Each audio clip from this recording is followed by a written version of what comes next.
क्या एक गुरु की पहचान उसके ज्ञान से होनी चाहिए या उसके नाम, धर्म, जाति और राजनीतिक पहचान से? क्या शिक्षा के पवित्र मंदिरों को अब पहचान और राजनीति की लड़ाई का मैदान बनाया जा रहा है? जरा सोचिए, जिस वक्त लाखों युवा बेरोजगारी, पेपर लीक और प्रतियोगी परीक्षाओं के तनाव से जूझ रहे हैं, उस वक्त देश के सबसे चर्चित शिक्षक मुकदमों, पुलिस थानों और धर्म की बहसों में क्यों उलझे हैं? और इस पूरे सिस्टम की लड़ाई में सबसे बड़ा नुकसान आखिर किसका हो रहा है? किसी शिक्षक का, मीडिया की टीआरपी का, राजनीतिक रोटियों का, या उस मासूम छात्र का जो अपना पेट काटकर नौकरी और भविष्य के लिए संघर्ष कर रहा है? नमस्कार, मैं हूं संगीता देवी और आप देख रहे हैं रिपब्लिक भारत टाइम, जहां आज हम भावनाओं के शोर में दबे उन तथ्यों की पड़ताल करेंगे जिसने पटना से लेकर पूरे देश के शिक्षा जगत को हिला दिया है। खान सर और रोशन सर का महाविवाद। इस विवाद की शुरुआत किसी विचारधारा से नहीं बल्कि पटना के कोचिंग हब में व्यावसायिक प्रतिस्पर्धा से होती है, जहां हमारी रिसर्च के मुताबिक यह पूरा मामला खान सर के खान ग्लोबल स्टडीज और रोशन आनंद सर के ज्ञान बिंदु जीएस एकेडमी के बीच छात्रों को आकर्षित करने, कोचिंग मॉडल और वर्चस्व से जुड़ा है। हालांकि अक्सर खान सर के यूपीएसएससी फाउंडेशन प्रोग्राम की तुलना रोशन सर के बीपीएसएससी बैच से करके भ्रामक नैरेटिव बनाए जाते हैं, जबकि हकीकत यह है कि बीपीएसएससी के लिए ज्ञान बिंदु संस्थान की फीस खान ग्लोबल स्टडीज से अधिक है। लेकिन प्रतिस्पर्धा का यह खेल जल्द ही खतरनाक हो गया और 2 जून की रात पटना में बिहार पुलिस भर्ती के चयनित छात्रों के सम्मान समारोह के एक पोस्टर को लेकर हुए विवाद ने हिंसक रूप ले लिया। पुलिस रिकॉर्ड और समाचार रिपोर्टों के अनुसार खान सर के संस्थान के बाहर कथित तौर पर तोड़फोड़ की गई और एक सुरक्षा गार्ड को पीटा गया, जिसके बाद पुलिस ने रोशन सर और उनके कुछ सहयोगियों को गिरफ्तार कर लिया। हालांकि रोशन सर का दावा है कि उन्हें फंसाने के लिए यह साजिश रची गई है। खान कर रहा है रिजल्ट की वजह से, बिहार पुलिस रिजल्ट की वजह से खान कर रहा है। बिहार पुलिस में जो आपने साजिश किया जा रहा है,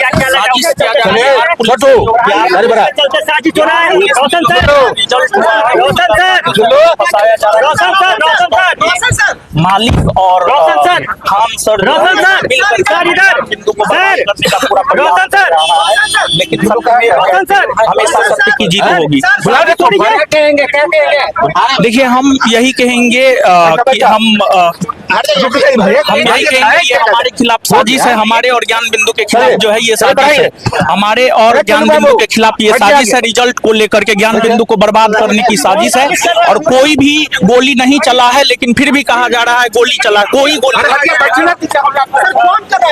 लेकिन कहानी में सबसे दर्दनाक और बड़ा ट्विस्ट तब आया जब सोशल मीडिया पर फायरिंग के वीडियो वायरल हुए और पुलिस की जांच में गिरफ्तार किए गए गार्ड्स के बयानों से यह बात सामने आई कि फायरिंग आत्मरक्षा के नाम पर खान सर के ही गार्ड्स ने की थी।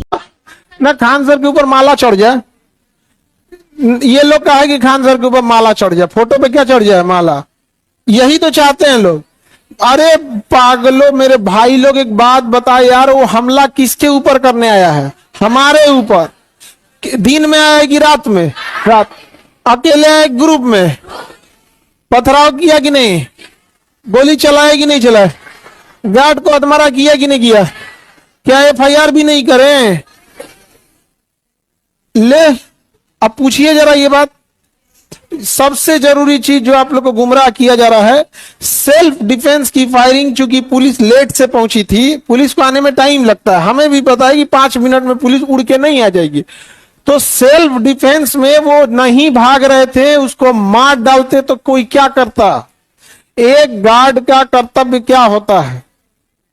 सुरक्षा करना।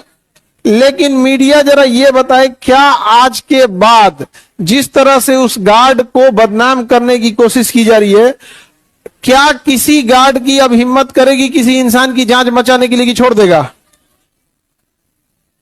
ये तो छोड़ देगा तब। ऐसे इतनी बड़ी आबादी में सरेआम देख रहे थे, अब कोई इसको बचाने आ रहा था सड़क पे। जिसके बाद पटना पुलिस ने आर्म्स एक्ट के तहत दर्ज एफआईआर में खान सर उर्फ फैसल खान को भी नामजद कर लिया, जब कोचिंग संस्थानों के बाहर पुलिस की गाड़ियां खड़ी हों और गोलियों की आवाजें आईं, तो वहां बैठकर कोई छात्र कैसे पढ़ाई कर सकता है? इस हिंसक माहौल ने छात्रों के अंदर डर और असुरक्षा पैदा कर दी है। लेकिन विवाद यहां नहीं रुका। इसके बाद एंट्री होती है कुछ मीडिया संस्थानों, यूट्यूब इन्फ्लुएंसर्स और सोशल मीडिया के स्वयंभू जजों की, जिन्होंने रातों रात कोचिंग के विवाद को अमित सिंह बनाम फैसल खान की राष्ट्रीय बहस में बदल दिया। खान सर के नाम और उनके धर्म को लेकर सोशल मीडिया और कुछ न्यूज स्टूडियोज में ऐसी बहसें चलाई गईं जैसे देश की सबसे बड़ी समस्या यही हो। किसी ने इसे पहचान छिपाकर धोखा देने का नाम दिया, तो किसी ने इसे अल्पसंख्यक को निशाना बनाने की साजिश बताया। और इस पूरे विवाद को जानबूझकर हिंदू मुस्लिम और वैचारिक ध्रुवीकरण के रंग में रंग दिया गया, जिससे गुरु शिष्य का पवित्र रिश्ता कलंकित हो रहा है। आज का सबसे बड़ा और कड़वा सच यह है कि इस पूरे ड्रामे के बीच देश के असली मुद्दे कहीं बहुत पीछे छूट गए हैं। नीट का पेपर लीक, नेट परीक्षा का विवाद, राज्य स्तरीय भर्तियों में होने वाली धांधली और करोड़ों युवाओं की बेरोजगारी पर आज कोई बात क्यों नहीं कर रहा है? क्या यह महज इत्तेफाक है या फिर देश के युवाओं का ध्यान उनके वास्तविक हकों से भटकाने की एक सोची समझी साजिश?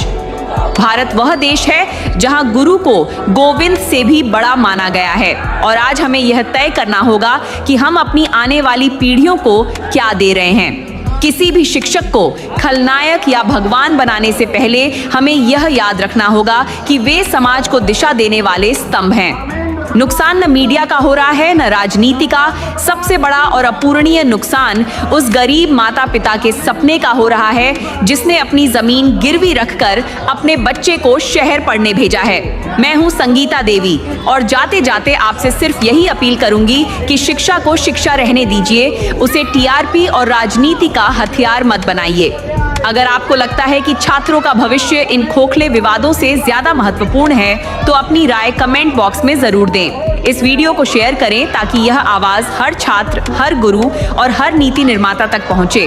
और निष्पक्ष तथा तथ्यपरक पत्रकारिता के लिए रिपब्लिक भारत टाइम को सब्सक्राइब करें। धन्यवाद। जय हिंद। वजह क्या है, क्या सर, क्यों ऐसा कर रहे हैं? कहना यह है कि सस्ते फीस में क्यों पढ़ा रहे हो कि इतना रिजल्ट हो जाए। मेन यही है कि इतने कम फीस में इतना लोगों को ना पढ़ाया जाए। तो प्रशासन से भी कहते हैं कि सिक्योरिटी ध्यान में रखा जाए, क्योंकि गरीब को भी पढ़ने का अधिकार है। हजारों की संख्या में जब रिजल्ट हो जाता है तो थोड़ा इस तरह से असामाजिक तत्व जो होते हैं वो अपना सोचते हैं कि दबा दिया जाए। ये सभी क्या